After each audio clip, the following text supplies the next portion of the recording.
वैसे तो आज पाकिस्तान नीदरलैंड्स के खिलाफ अपना पहला मैच वर्ल्ड कप में खेल के अपने वर्ल्ड कप की कैंपेन का आगाज़ करने वाला है। लेकिन मेरा सवाल ये है कि क्या ओडीआई में 282 रन इतने कम होते हैं कि चेस करने वाली टीम 36.2 ओवरों में कर ले?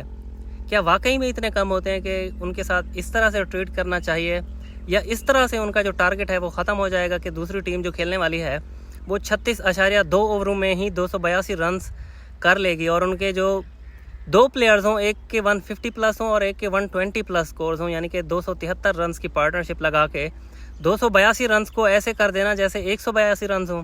क्या 282 रन अब ओडीआई क्रिकेट में इतने ही कम हो गए हैं? तो अगर ये सवाल है तो वाकई में इतने कम हो गए हैं, क्योंकि इंडिया के जिस तरह से पिचेस हैं बैटिंग फ्रेंडली, क्या आप रोड कह सकते हैं उनको? क्योंकि कोई भी ट्रेंट बोल्ट जैसे बॉलर, हेंड्रिक्स जैसे बॉलर, वो सिर्फ लाइन टू लाइन बॉल कर रहे थे, विकेट टू विकेट अपनी लेंथ पे बॉलिंग कर रहे थे, कोई सीम और कोई स्विंग। आप ये देखें कि मार्क वुड जैसा बॉलर जो 155 पे 156 पे डालता है गेंद, तो उसको कोई 154 की स्पीड बहुत कम नहीं होती। कोई भी कहीं पे भी आप खेल रहे हो तो पेस हमेशा काम करती है, लेकिन मार्क वुड के केस में कल बिल्कुल भी काम नहीं कर रही थी, क्योंकि ये पिचेस ऐसी हैं, ये ग्राउंड ऐसा है, आप स्पीड से गेंद करते रहें आपको लगते रहेंगे। हाँ, यहाँ पे जो स्लो करते हैं वो ज़रूर बच जाते हैं, ये हमें देखने को मिला। न्यूजीलैंड के बॉलर्स जब स्लो बॉलिंग कर रहे थे तब उनको स्कोर्स भी नहीं लग रहे थे, जिस वजह से वो रैंप शॉट जो है ना ट्राई कर रहे थे। जो रूट हो गए, बटलर हो गए, इधर उधर वो मारने की कोशिश कर रहे थे, जिसकी कोशिश में वो आउट भी हुए।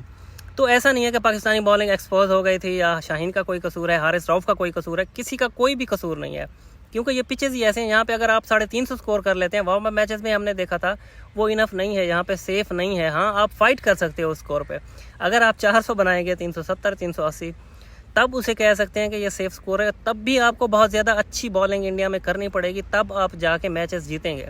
वैसे तो कोई मुझसे पूछे तो मेरे हिसाब से यार ओडीआई क्रिकेट में ऐसी पिचेस नहीं होनी चाहिए जहाँ पे 400 बनाना मामूल बन जाए और हर मैच में आपको लगे कि 400 बनाएंगे तो ही जीतेंगे, अदरवाइज़ तो कोई मैच ही ना हुआ।